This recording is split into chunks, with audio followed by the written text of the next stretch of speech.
तो moon night का second episode आ चुका है और इस एपिसोड में बहुत कुछ पता चला है हमें। मतलब एक्सपोजिशन, पूरे एपिसोड एक्सपोजिशन था, लेकिन इतने इंटरेस्टिंग तरीके से हमें सारी चीजें समझाई गई और दिखाई गई कि मजा आता है हर एपिसोड में, पूरे के पूरे एपिसोड में। तो शुरू करते हैं।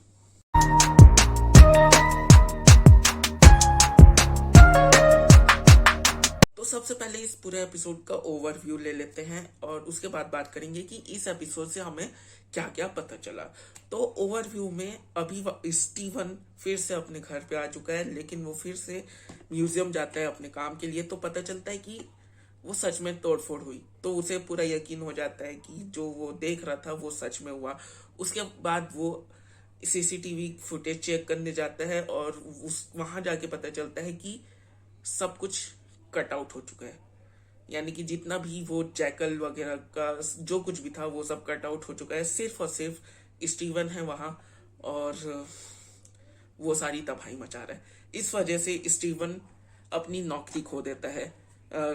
ऑफिस वाले उसको बोलते हैं कि उसके ऊपर कोई चार्जेस नहीं लगेंगे, लेकिन उसकी नौकरी चली जाती है। इसी के बाद स्टीवन निकलता है इस जर्नी में कि जब वो मोबाइल और चाबी मिला था तो उस चाबी कहाँ की बिलोंग करती है। इस चक्कर में वो सारे चक्कर काटते हैं और आखिर में जब वो पहुंचता है उस लॉकर में तो पता चलता है कि एक तरीके का मिलिट्री बेस है वहां, मार्क स्पेक्टर का।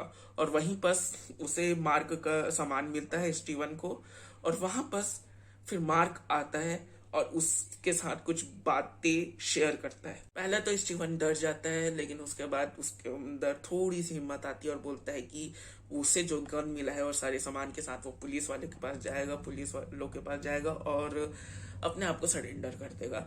और यही बात सुन के कॉन्शू, जो मून का देवता है, चांद का देवता है, इजिप्शियन देव, वो वापस आता है उससे बात करने के लिए। लेकिन स्टीवन इतना डर जाता है कि वो उसे भागता है और यही भागते भागते उसे लैला मिलती है, जो मार्को को ढूंढते हुए फोन ट्रेस कर करके यहाँ आ गई है।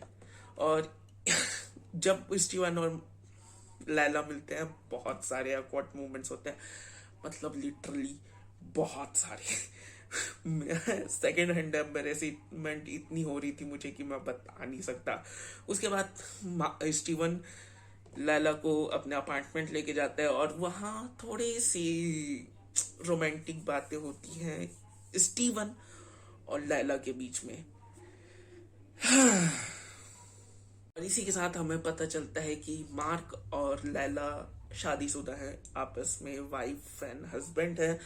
और साथ ही में ये दोनों साथ में एडवेंचर करने जाते थे, साथ में चीजें ढूंढते थे, एक्सप्लोर करते थे, वगैरह वगैरह वगैरह। और इसी के साथ पता चलता है आगे जाके कि ये दोनों डिवोर्स लेने वाले हैं, जो कि मार्क ने उसे डिवोर्स पेपर्स भेजे थे और यहाँ पर लैला उसे साइन करवाने आई है।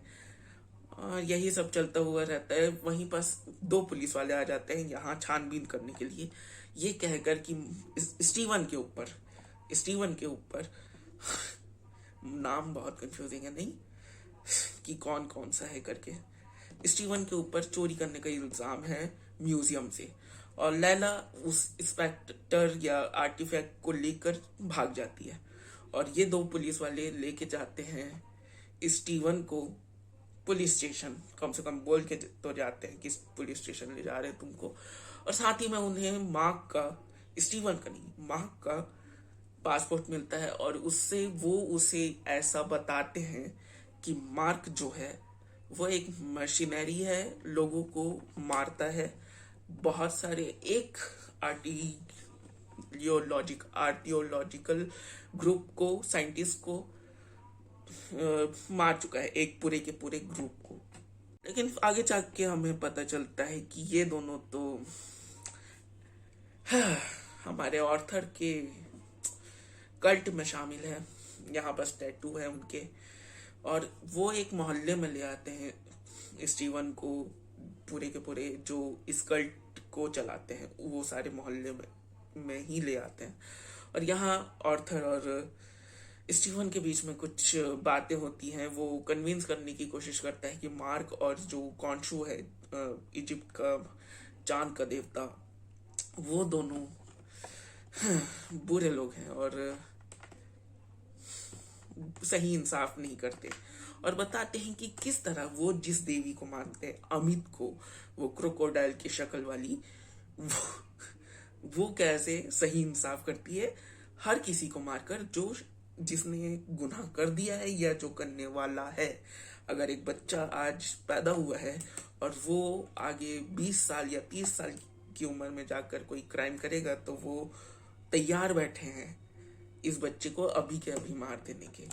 और इसी पे स्टीवन सवाल उठाता है और भागने की कोशिश करता है, लेकिन वो बोलता है कि आर्टिफैक्ट दो। और लैला पता नहीं क्यों लेके आ जाती है कि मेरे पास है, और इसी सब में माराधारी करके वो भागने की कोशिश करते हैं। इतने में ऑर्थर जैकल समन करता है और हमें इसी दौरान मिलता है मिस्टर नाइट। हमें मिस्टर नाइट मिलता है। स्टीवन मिस्टर नाइट बन के जैकल से लड़ने की कोशिश करता है, लेकिन वो संभाल नहीं पाता, तो ये कंट्रोल मार्क को दे देता है और वो उस भीड़ भाड़ इलाके से दूर ले जाकर जैकल को मार देता है। उसके बाद पता चलता है कि उससे आर्टिफैक्ट छुप गया है, हाँ, कहीं पास। और बाद में दिखता है कि कैसे वो आदमी, कोई अनजान आदमी उस आर्टिफैक्ट को उठाता है और दूसरी तरफ ऑर्थर उसको मारकर आर्टिफैक्ट ले लेता है। और इसी के साथ आखिरी सीन हमें दिखता है, कॉन्शु माँ को लेके जाता है इजिप्ट और एपिसोड खत्म। उस इस एपिसोड से हमें क्या क्या चीजें पता चली। पहला, मार्क और लैला शादीशुदा है। दूसरा, मार्क और लैला डिवोर्स लेना चाहते हैं। तीसरा, अगर स्टीवन चाहे तो वो कॉन्शु या मार्क की ताकतों का इस्तेमाल कर सकता है, जैसा कि उसने सोचकर या एक तरीके से विल पावर के साथ उसने वो मिस्टर नाइट का पूरा सूट विथ मास्क समन किया एक तरीके से। और तीसरा, जो जैकल है वो लोग नहीं देख सकते, वो इनविजिबल होते हैं एक तरीके से, मतलब वो वहां है बस वो इनविजिबल है। जैसे कि लैला ने उसके ऊपर कुछ फेंक के मारा तो वो जो लिक्विड था उसके उसके चेहरे से गिरने लगा, तो उसका चेहरा हल्का सा बन गया।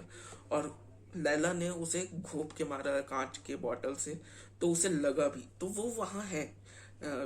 ये किसी तरीके का भ्रम या इमेजिनेशन नहीं है मार्क का, वो वहां सच में है। वो बस आम लोगों के नजरों में नहीं दिख पाता है, वो बस सिर्फ मार्क या जो ये सारे गॉड्स और देवताओं से जुड़े हुए हैं किसी तरीके से, सिर्फ वही देख सकते हैं, जहां तक आज के एपिसोड में मुझे ये पता चला। और जो आखिरी और सबसे इम्पोर्टेंट बात यह है कि ये सब मार्क ये इसलिए कर रहा है कॉन्शु के कहने पर, क्योंकि अगर वो नहीं करेगा तो कॉन्शु ये सब लैला से करवाएगा, उसे अपना अगला अवतार काइंडा बनवा देगा और उससे ये सब काम करवाएगा, जो कि मार्क नहीं चाहता। वो लैला से इतना प्यार करता है कि वो इन सब चीजों से उसे दूर रखना चाहता है।